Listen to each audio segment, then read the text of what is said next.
जय जय शंकर हर हर शंकर जय जय शंकर हर हर शंकर जय जय शंकर हर हर शंकर जय जय शंकर குரு தெய்வத்தின் குரல் 4ஆம் பாகம்.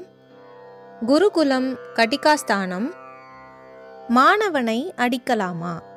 ரொம்பவும் நெறிப்பு இல்லாமல் இருப்பதற்கே அவ்வப்போது அனத்தியனம் என்று லீவ் கொடுத்ததை சொல்லும்போது வித்யார்த்தியிடம் பொதுவாக ஆச்சாரியர் எப்படி நடக்க வேண்டும் என்பது பற்றிய தர்மசாஸ்திர கருத்துக்களையும் தெரிவிக்க தோன்றுகிறது.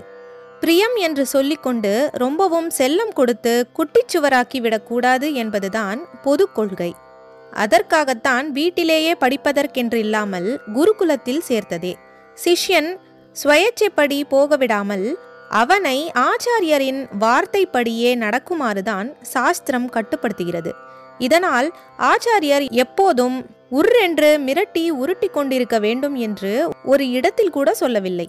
பிரியத்தோடு நடத்தும் போதே பையன் சுவாதீனமாக போகாதபடியும் அவனை ஒழுங்குபடுத்த வேண்டும் என்பதே சாஸ்திர கருத்து.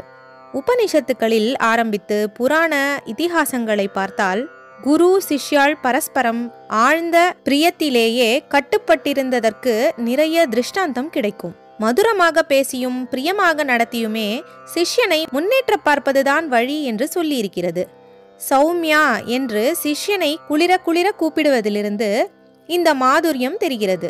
சிஷ்யனை அடிக்காமலே சிக்ஷை சொல்லித்தர வேண்டும் என்று கௌதம ஸ்மிருதியில் இருக்கிறது. சிக்ஷை தருவது என்றாலே தண்டனை தருவது என்று பிற்பட்டு அர்த்தம் ஏற்பட்டிருந்தாலும் ஆதியில் போட்ட ரூல் இப்படித்தான் இருக்கிறது. ஆனாலும் தவிர்க்க முடியாமல் சில சமயங்களில் அடிக்கவும் வேண்டியிருக்கலாம். அதனால்தான் அடியாத மாடு படியாது, அடி உதவுகிற மாதிரி அண்ணன் தம்பி உதவுகிறதில்லை என்றெல்லாம் வசனம் இருக்கிறது. Spare the rod and spoil the child, அதாவது பிறப்பம்பழம் போடாவிட்டால் பிள்ளை குட்டிச்சுவர்தான் என்று வெள்ளைக்காரர்களும் சொல்கிறார்கள். இம்மாதிரி அடிக்கும்படியாக நிர்பந்தம் ஏற்பட்டால் கூட சின்னதாக ஒரு கயிறு அல்லது மூங்கில் கம்பால் தட்டலாமே ஒழிய சவுக்கு புளியங்கொம்புகளால் வீறுவது என்பது கூடாது என்று மனுஸ்மிருதி சொல்கிறது. முதுகில் மட்டும்தான் அடிக்கலாம், வேறே எங்கேயும் அடிக்கப்படாது, தலையில் ஒரு காலும் அடிக்கப்படாது என்று கட்டுப்பாடு செய்திருக்கிறது. தலையில் அடித்தால் பொறி கலங்கிவிடக் கூடுமல்லவா?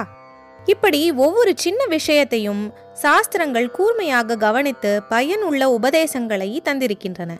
மொத்தத்தில் மாணவன் அந்த பருவத்தில் கட்டுப்பாட்டின் கீழ்தான் இருக்க வேண்டும். இதில் அவனே இந்திரியத்தை கட்டிக்கொள்வது முக்கியம். மாணவன் லட்சணம். மாணவனுக்கு பிரம்மச்சரிய நியமத்தை மனு விசேஷித்து சொல்லியிருக்கிறார். இந்திரிய சம்யமம், அதாவது புலனடக்கம் என்பது அவர் சொல்லும் இன்னொரு பேர். இந்த நியமம் எதற்காகவென்று காரணம் சொல்லும்போது, கல்வியின் நோக்கம் அறிவை பெறுவதான வேத கிரகணம் மாத்திரமில்லாமல் ஆத்மாபிவிருத்தியாகிய விரதாதேசனமே படிப்பின் லட்சியம் என்கிறார். இதனால்தான் வித்யாபியாசத்தை விரதமாயும் தபசாயும் சொல்லியிருப்பது. மாணவனின் அன்றாட கடமைகளையும் மனு தெளிவாக சொல்லியிருக்கிறார். சந்தியாவந்தனம், அக்னிஹோத்திரம், அதாவது பிரம்மச்சாரிக்கான சமிதாதானம், தனக்காக பாடத்தை முறைப்படி கற்று மனப்பாடம் செய்வதான ஸ்வாத்தியாயம், பிக்ஷை எடுப்பது, அதாவது பிக்ஷாச்சரியம், ஆச்சாரியனுக்காக ஜலம் கொண்டு வருவது, விறகு வெட்டி கொண்டு வருவது, சுத்திக்கான மிருத்திகை, அதாவது குழைமண் கொண்டு வருவது, அவருடைய பூஜைக்கு புஷ்பம் கொண்டு வருவது முதலான எடுபிடி பணிகள் பாடத்தை நன்றாக விளக்கி பிரவச்சனம் பண்ணும்படி ஆச்சாரியரை பிரார்த்தித்து கொண்டு செவ்வனே கேட்டறிதல் என்றிப்படி சிஷ்ய தர்மத்தை சொல்லியிருக்கிறது.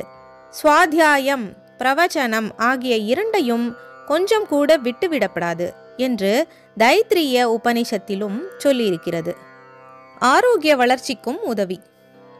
இதிலே அறிவு வளர்ச்சி, குண வளர்ச்சி மாத்திரமில்லாமல் தேகாரோக்கிய அபிவிருத்தியும் கலந்திருப்பதை கவனிக்க வேண்டும்.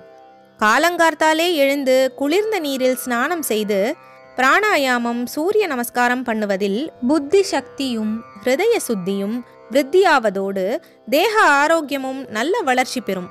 குருவுக்காக விறகு வெட்டி கொண்டு வருவது போன்ற வேலைகளில் இதே போல ஒரு பக்கம் மனசில் எளிமை உண்டாவதோடு மறுபக்கம் சரீரத்திலும் வலிவு ஏற்படும்.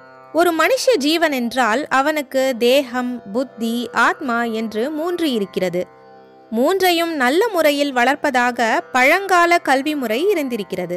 மிகவும் பூர்வ காலத்தில் நம்மிடம் இருந்த எஜுகேஷன் சிஸ்டம் பற்றி இவ்வளவும் சொன்னேன். இன்னும் அநேக விஷயங்களும் இருக்கின்றன. எனக்கே தெரியாமல் எவ்வளவோ இருக்கும்.